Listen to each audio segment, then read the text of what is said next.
leadership is going to be more important than ever because AI can't really do those three things, which are critical to high performing Mhm. leadership.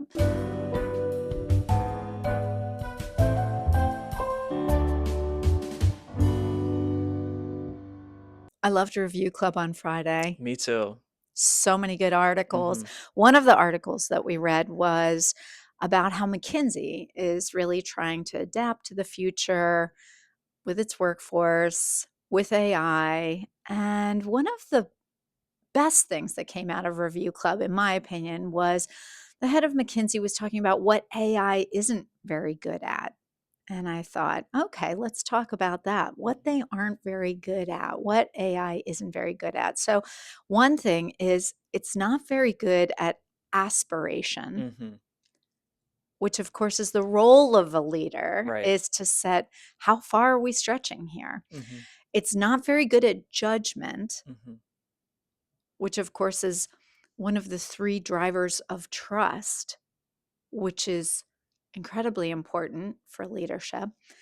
It's also not very good at truly novel thinking, Yeah. originality, Yeah. creativity, taking discontinuous leaps, cut and paste thinking. It's not good at that either. Mhm. So, we had a really great conversation about how leadership is going to be more important than ever because AI can't really do those three things, which are critical to high performing Mhm. leadership. We went on this weekend to think about what else AI won't really be skillful at. And one thing that I think they won't be skillful at is that the pronoun they? They, Is they they. I'm it not they? sure. Yeah. Yeah, I don't know. It hasn't told us what Yeah. its pronouns are Right. yet, Right. AI.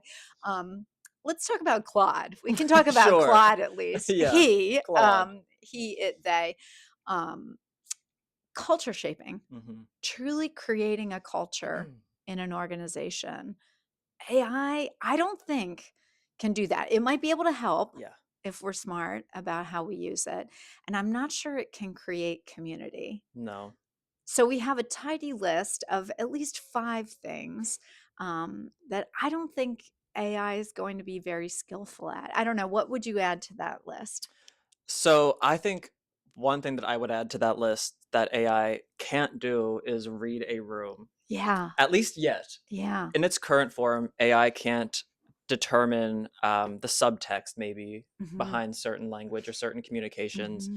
It can't tell what the tone is that somebody's using, or if they're saying one thing, but maybe they actually mean something else. I Hmm. don't think AI has developed enough at this point to be able to make those sort of um, to be able to see those differentiators in language. So I think that's one thing that humans still, unfortunately for AI, have the advantage on. Hmm. Or at least some humans. Some humans, not Yes. all humans, but some of Emotionally us. intelligent Yes. humans. Yes. Yeah, absolutely. So can't read the room and then recalibrate. We talk so much about resonance Hmm. and that truly great leaders, truly great teammates, truly great spouses are able to manage their own emotions and resonate, Hmm. manage the quality of the space between yourself and another person by reading the other person, knowing yourself, and then managing it. Right. So how do we so I'm curious a lot right now about, okay, we have evolved to have these open loop limbic systems Hmm. where your emotions are contagious to me and I might fight or flee based on sort of what you're putting out there. How will AI impact any of that? Will AI impact any of that? Does it Hmm. become even more important that we learn how to self regulate so that we improve the quality of the space between ourselves? Does it even change? Will it Right. change at all? Right. I wonder, I mean, if you think about leadership as really managing the the positivity in a culture and sort of managing yourself and then managing the climate in a culture, I don't think that's going to change. Mhm. Yeah, I mean, I think if anything, that will only become more important Okay. as AI becomes more integrated in the workforce. Um, yeah, and I think in general, I think all of those human characteristics of leadership are going to become more important. And maybe, and this is sort of what we're all waiting to see, maybe that will become a central aspect of being a leader is being able to regulate emotions within yourself and being able to read the room and recognize the emotions of your team and provide those sort of human experiences and human direction and human capabilities that the AI is not going to be able to provide. So if and my from my perspective, I think if anything, those human elements are only going to become more important. Mhm. I am praying that they don't become less important somehow, and that AI Mhm. manages to find a way to, imitate those Mhm. human capabilities as well. But I think this is sort of snowballing into one of the other distinctions that we were talking about earlier is the sort of difference between what AI is able to replicate in terms of human behavior Mhm. and the actual presence of a human or the actual presence of certain human behaviors. And what does that difference look like? Yes, is AI able to write?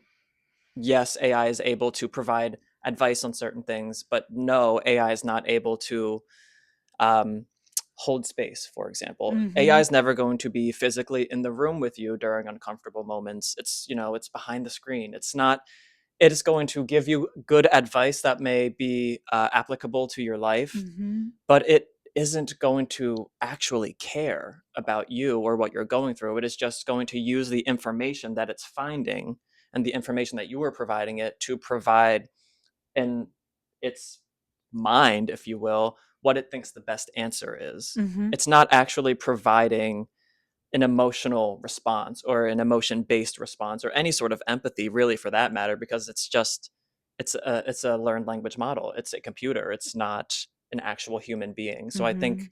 that's that human element that's missing. Mhm. Yeah. Passing for empathy was Yeah. something that you said that I thought was so great. It smells like empathy. Mhm. It looks like empathy. It doesn't feel Mhm. like empathy. Yeah. And because of the way we've evolved, we can feel Yeah. when it's inauthentic. Mhm. Um, so, one thing I think a lot about is creating community because essentially culture shaping is creating Mhm. community. So it may not be a city, but it might be, a company of several hundred or thousand people. Right. What are the human elements that we must pay attention to so that we're building true community or true culture? Yeah. What are your thoughts on that? I have a few too. Okay, I'll start with a couple thoughts. Okay. I do think that um, trust building Mm. is a key factor, a key aspect of community building that we as humans are able to provide and able to foster that I don't think AI is able to foster. Extending grace to people when they make mistakes, Mhm. providing that um, providing that sense of a safe space for people when they mess up, and staying with them over time, through time, growing with them. That builds trust. Mm. Trust generally takes time to build, Mhm. and showing up and being present for somebody when they are maybe going through a hard time or struggling with a certain task is one huge way to build trust within a Mhm. community. And that is something that I think you need humans to do. I don't think AI is going to be able to do that for you, again, at least at this moment in time. Yeah. So I think trust building is a huge part of that. Mhm. Well, I mean, so if you think about, the 3 drivers of trust, it's authenticity, Hmm. which requires vulnerability Right. and mutual self-disclosure. So can you get to authenticity with a Claude with a Yeah. chatbot? I don't know. Yeah. I don't know. And then, of course, judgment, which we already know it's not very good at judgment. And then, Mhm. thirdly, empathy, Yeah. which, as you said, it can pass, It can pass. but it's not the real deal. Right, Yeah. and you mentioned authenticity and that sense of vulnerability that, comes across as authentic to people. Mhm. They recognize authenticity when Mhm. people are being vulnerable with each other, and that was one of the other things that we were talking about earlier is, people are using AI increasingly these days as their sort of personal therapist, Mhm. um, and I think what we're finding is that it's very easy for some people, at least, to be vulnerable with AI and to, talk about their personal issues with AI to try to source some good advice. Mhm. And that is great. But we're realizing that what you're never going to find in return is that AI is being vulnerable with you because it can't, Mhm. because it's not a real person. It doesn't have feelings. Mhm. Again, it doesn't genuinely have empathy. It doesn't Mhm. genuinely care about, and from my perspective, anything really, because it's a computer. It is providing Mhm. answers. It's using logic and reasoning to provide answers, but it's not using emotion. So it's Mhm. never, it's sort of like a one way street. You're going to always be able to be vulnerable with AI, but AI is never going to be able to return the favor and be vulnerable with you. Mhm. So how do you build trust if you can't ever be vulnerable and have that sort of shared vulnerability Mhm. that builds authenticity and builds trust? I don't think Mhm. you can. Mhm. Yeah, and so many people are sort of being deluded into thinking that there's humanity and wisdom Yeah. and soul Yeah. in their Claude, in their In chatbot, Claude. or Right. whatever they Right. named their new girlfriend, that Right. it's Yeah. really AI. So I think it's good that we celebrate AI for what it is. Absolutely. I feel bad that we've been trashing AI for the last 10 minutes. What it's not good at, it's wonderful It is. for what it is. Yes. Yes. And so I think we can celebrate it and think about the future in terms of how do we leverage it. Right. So even as an executive coach, and I've been doing this for many decades, I'm now thinking, all right, part of my work is didactic, Mhm. academic. Um, I might be able to leave some of that up to Claude, Right. or to the chatbot, or maybe we name it and Mhm. Flourish, our client portal. Um, but what it can't replace is collective effervescence. Right. It can't replace the unconditional positive regard Mhm. that I, as Joey would say, Care Bear beam at people. It can't replace the presence. It can't replace wisdom. No. It can't replace forgiveness. It can't replace Mm-mm. soul, Mm-mm. discontinuous leaps with creativity. So that's maybe where I think about doubling down. Yeah. And as we train new coaches, maybe we teach them those things more than, that they need to have a PhD in leadership. Right. Yeah. Right. Yeah, I think one of the questions we've sort of been grappling with or wrestling with is how we can, as a small sort of values based firm, we lead Mhm. through our values. Mhm. How can we implement AI? How can we use AI while adhering to our values, Mhm. and without somehow accidentally letting AI change our values from the inside out without us even knowing? And I think for me, one of the things that I've been thinking about around this question specifically is almost like we have a strategy screen and we Yeah. talk about strategy screens, those questions that you use to sort of decide whether this decision is going to be beneficial for your organization or not. And I'm thinking about an almost a values screen. Like, Mhm. is this use of AI, does this align with our value of originality? Mhm. Does this, if we're using AI for this, does it align with our value of depth of character? And Mhm. so for me, I'm sort of using our values themselves as that strategy screen for Mhm. whether or not it even makes sense to use AI for certain tasks. Yeah, and hasn't it been fascinating to watch what's happening at the Pentagon? When that, uh, Anthropic, am I saying their Anthropic, yeah. Anthropic had principles. Mhm, They had values mhm, about how their tool was to be used and how it was not to be used. mhm, And then a client essentially decided, we're going to step over your values or your principles and do it the way we want to do it. Mhm. So I think this whole thing has been a wonderful case study Mhm. in values Absolutely. aligned leadership Yeah. and in watching a company stand up Yeah. and adhere to their principles, even though they knew they would be facing potential ruin Right. financially. So, can you shed any illumination on any of that? What are your thoughts about Yeah. that company, this moment in history? I mean, so I'm looking at it all truthfully from a public relations perspective Okay, because this is a PR nightmare for OpenAI. Um, for for OpenAI. OpenAI, it's a Oh, PR okay, nightmare to the point that Sam Altman has actually come out himself and acknowledged the fact that the optics are horrible for okay, OpenAI. okay. I was thinking about the optics for Anthropic. What What are the what's great the optics for Anthropic oh, because they look like because they look like saints. yeah, because they look Yeah. like they're standing firm in Okay. their values. They Okay. have a backbone, they have a moral backbone Yeah. that now it looks like OpenAI just does not. Okay. And it's been completely fascinating. It's a fascinating study in public relations and Mhm. how quickly things can go wrong because Mhm. even Sam Altman acknowledged that the deal was rushed and that it looks bad to the public. Okay.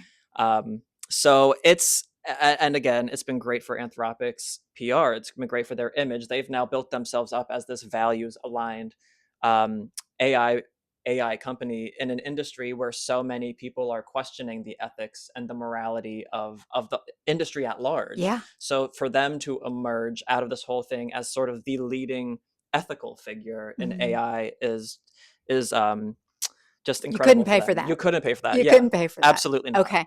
And all they had to do was know what their principles were Mhm, and adhere to them mhm. and stand up and be courageous with the Pentagon. With the Pentagon, which is a pretty big ask. I Well, and mean, also the president. right, Yeah. right. Um, but yeah, so it's so critical that we know what our values are, that everyone's aligned with them, and especially when it's the Wild West. Yeah, That we are adhering to them. And then, something else that I really love is they didn't just practice their values, they articulated how they were practicing their mhm, values. And they also had articulated that to the Pentagon so that the Pentagon knew when they were going to step over yeah, and sort of break the rules. So yeah, I think it's a great lesson for leaders right now. yeah, Yeah, absolutely. every leader needs to be thinking about what are our values, what will we do, what won't we do, and when a client decides to take our Yeah, work and misuse it, will we say, you know what, we're going to take the hit financially, we're going to take the hit. So PR wise it might be great for them, but the federal government said no one may work with Anthropic anymore, isn't that right? And so they probably lost millions. I don't I'm know not sure how who's to that's say. I'm sure yeah. though for all of the money that they've lost, they have gained Okay. so many new users. So many people have canceled their OpenAI subscriptions and are moving over to Claude because Okay. they don't want to be supporting, Okay. So I don't know what the numbers look like yet, but I'm sure they'll come Okay. out soon enough. Okay. So, Kedren, Yeah. you mentioned vulnerability and mutual self-disclosure as the sort of soil that community grows in. Mm. So, my question to you then is what do you think happens to the culture in a workplace when leaders start outsourcing their communications to AI? And do you think that potentially could erode the trust in the culture? I think it can, and I think it is, Yeah. and I think there's a way around it. Okay. Um, I think we have to understand what AI is capable of and how to deploy it Hmm. so we save time. We might have better grammar. We'd have better spelling. Yeah. We'd have more facts at our fingertips. Hmm. We might have better bullets. Hmm. Um, so all of those things I think are wonderful, Hmm. and we wanna play to its strengths. Hmm. Um, as we know, it can't do aspiration. Mm-mm. It can't do inspiration. No. It can't do judgment. It can't provide meaning. It can't provide meaning. It Mm-mm. can't value you. No. It can't do that. So it Mhm. can't create connection Mhm. and community. Um, we need humans, Mhm. leaders, teammates to do that. So if you bifurcate, what is AI great at? What can humans be great Mhm. at? We play to the strengths of Yeah. both, and I think we need to do that with our communication. Yeah. So, I have you received any emails that you feel like, "Oh my goodness, clearly this is written by" Oh, yeah, yeah, and it's just absolutely. like, oh, the Absolutely. same words Yeah. over it feels You can stale. tell there's just a certain impersonal tone that Yeah, you can sense. At least for me personally, I can sense when something is written with AI yeah. versus when a human being has actually written those words. I know. Yeah. It's been terrible. We've experienced Yeah. that. Yeah. When quilters make a quilt, they always make one mistake, uh, on purpose. Mm. And I think about that a lot. I have a quilt that was, a great-great-grandmother of mine made it, and it says March, whatever the year is, and the C is backwards. Oh, wow. And when I was young, I always thought that was so strange, but Mhm. now I love that Yeah. they said, "We're going to make this mistake on purpose." The thinking with, that community is only God can be perfect, so we wanna show and own our imperfection Yeah. and put it out there. Wow. So personally, I'd rather have something that has real blood Yeah. and sweat and humanity in it, Yeah. that feels like a connection with a human rather Absolutely. than something that's perfect. And this is a lot coming from a perfectionist. You know how much I love I know, perfection. I Yeah, do, I do. but I'd rather have it feel human. Yeah. So yeah, I think as we think about authentic communication, um, we have to play to those strengths. What are your thoughts? Yeah, I mean, I think communication is an art form, Mhm. um, and I think that there is just a certain level of nuance in communication that AI is not capable of replicating. Mhm. I think specifically around tone and Mm. inflection and, I mean, body language, and there are so many little factors that go into communication that AI either can't do or has no concept of. Like, AI can't recognize body language, Mhm. unless again, at this moment in time, Yeah. I have no idea what the future holds.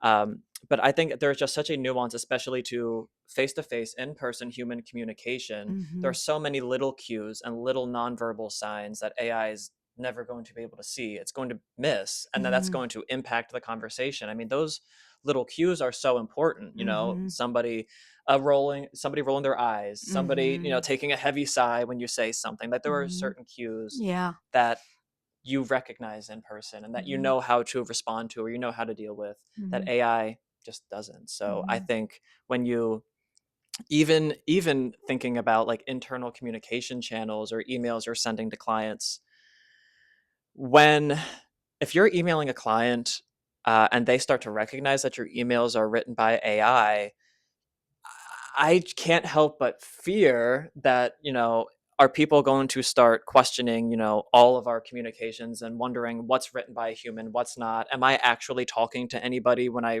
email these people, or am I just chatting to a robot? Because I also think, and I think I have my finger on the pulse of the culture on this, but I would like to think that most people are becoming increasingly frustrated with the fact that when they call companies, they're just getting robots, or they're Mhm. getting automated answering machines, and it's getting harder and harder to talk to a person, to talk to Mhm. an actual human being. Yeah. And I think that that is something that we should, as a culture, probably be cognizant of, Mhm. because there's some sort of frustration there already within people Mhm. around not being able to talk to another human being.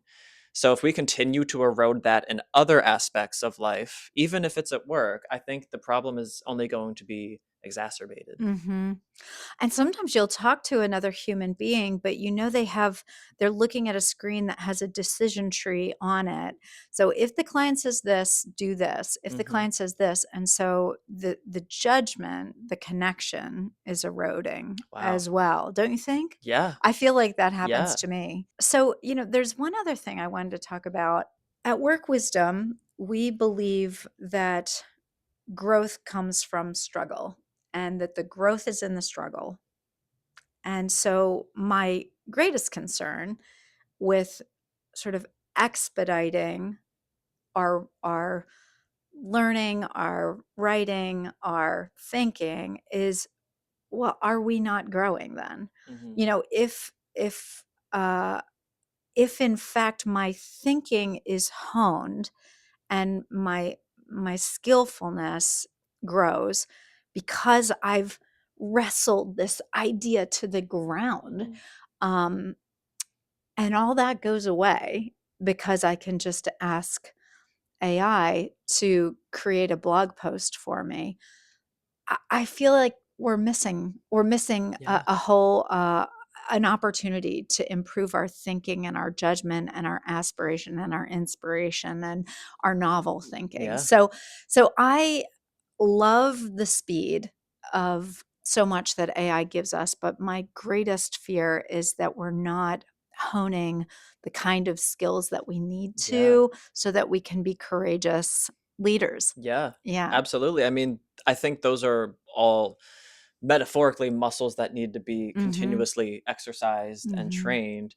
And I think if you replace that hard work of actually thinking about those issues, and if you outsource that hard work to AI, and the AI is doing the work for you, are your muscles going to start shrinking? Are they, when you finally go to use them later on, are you going to be as creative as you once were if you've been Mhm. using AI for so long to just do all of the work for you? And Mhm. I mean, I also share those concerns Mhm. of, are you softening your edges rather than Mhm. sharpening the edges, and Mhm. becoming stronger and better at those skills? Mhm. And I don't know. I I mean, don't time will know. tell, I suppose. Yeah, yeah, and you can really see it in, different meetings where you can see what someone produces that's in writing, and then you hear them in a meeting and you realize, "Oh, they don't know how to have Right.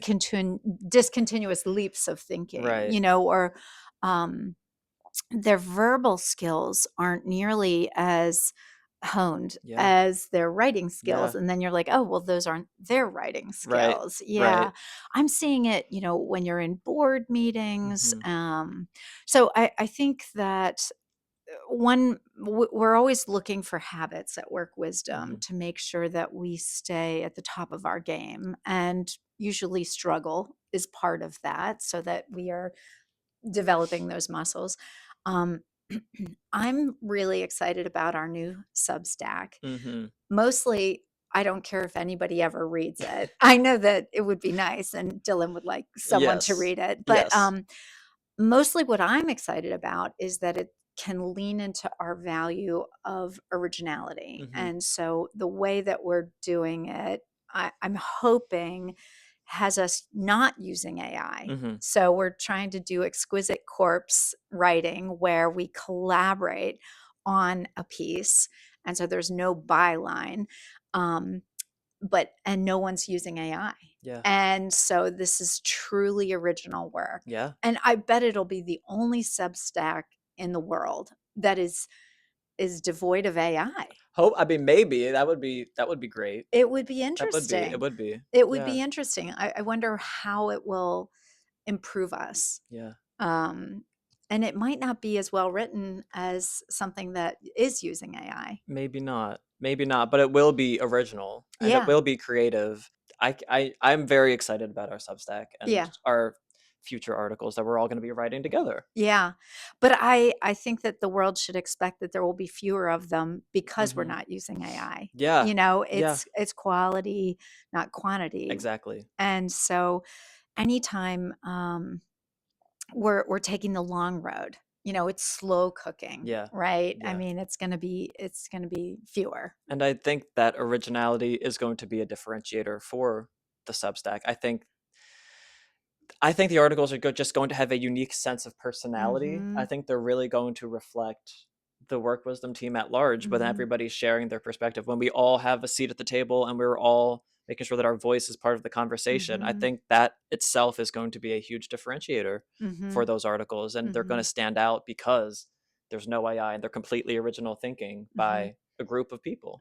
Should we spell something wrong on purpose? Probably in the title. Yeah, Yeah. definitely. But don't you wonder, would it be that the day will come? I mean, because I think in the future, things that are artisan, Hmm. things that are handmade, are going to be most premium. Yeah, That's what people are going to feel is truly luxe. absolutely. Um, so I can imagine a future where something that's written without any AI has a seal on it. Right. There's zero GMOs Right. in this bread. Yeah. There's zero AI in this article. Yeah. I wonder what who knows? I'm sure it'll come at some point. You think so? I would hope so. I don't I would hope so. I think know. there needs to be something online for people to clearly differentiate between what is AI generated and what is not Yeah. AI generated, or what has AI content in it. Like, what I think there needs to be some sort of seal or a label or sort of certification or something for people. I know that there are already on social media sites, there Really? are some flags for when things are Oh, AI. I okay. don't know how widespread they are Yeah. across all platforms, but they're starting to slowly be implemented, and I think we need it. Well, I think so much about, luxury brands. Mhm. I mean, I don't think so much about luxury brands, but I think about, when I was, a teenager and you'd go to Canal Street Yeah. and there's like a Gucci bag and I mean, they still sell dupes and Yeah. all of that, but, um, how do we know what's a dupe? And is it a dupe if it's I don't know. Who's to say? Who's to say? Who's to Who's to say? say? Chanel, Gucci. Probably Yeah, them. they They probably have they some probably opinions say. about it. But yeah, it is interesting to think about originality of thought and then what's a dupe. Okay, so Kedren, Yeah. let's wrap this conversation up with Okay. one last question. Um, so if AI starts to handle more and more of the sort of transactional task-based work, does it then become not just a soft add-on, but the primary job of leaders to handle the more relational and spiritual work of management? So the trust building, the aspiration. Mhm. What do you think? And what does that world look like? Well, I guess my answer is that I don't think it actually changes because Mhm. I think today and even 10 years ago and 100 years ago, the primary role of a high performing leader was relational, Yeah. is human based, is about connection and resonance and inspiration and Right. aspiration and judgment and casting vision and inspiring and motivating and bringing Mhm. people along. So I think that has always been true. I think what AI will allow us to do is take some of the management tasks. Mhm. So, sometimes we conflate leadership and management. Leadership is, can we have visions? Can we inspire? Can we motivate? Can we Mhm. bring people along? Management is more about efficiency Yeah. and uh, counting things Mhm. and zero sum and organizing. Mhm. So I suspect we will have more AI helping us with the management part of our work. Um, so I think now and in the future and in the past, it behooves leaders to understand the human Yeah. element and continue to become exceptional in Yeah. those ways and differentiate when can I use AI Mhm. so I have more time so I can connect, inspire, cast visions, be strategic, go farther faster to make the world a better place. Yeah. That's my hope and dream for AI. Mhm. Whether that's what I want the world to look like. So in my vision, that's what that world looks like. Leaders are Yeah. using AI to save time on the sort of mundane menial tasks, Mhm. counting this, analyzing this report or Mhm. whatever, but then using that time that they're saving to build that culture, and to center those human aspects. Mhm. That's my dream. Yeah. That's my goal for the future of AI. Yeah, I think that is the future. I think that could be the future if leaders are wise. And If leaders are the best way wise, to predict the future is to create it. is to So create I it. mean, maybe we just So need to maybe it all create it starts here. right here. It Yeah. starts right here. Thank Yeah. you, Hunter. Thank you, Kedren. That This was was great. fun. Yeah. This was awesome.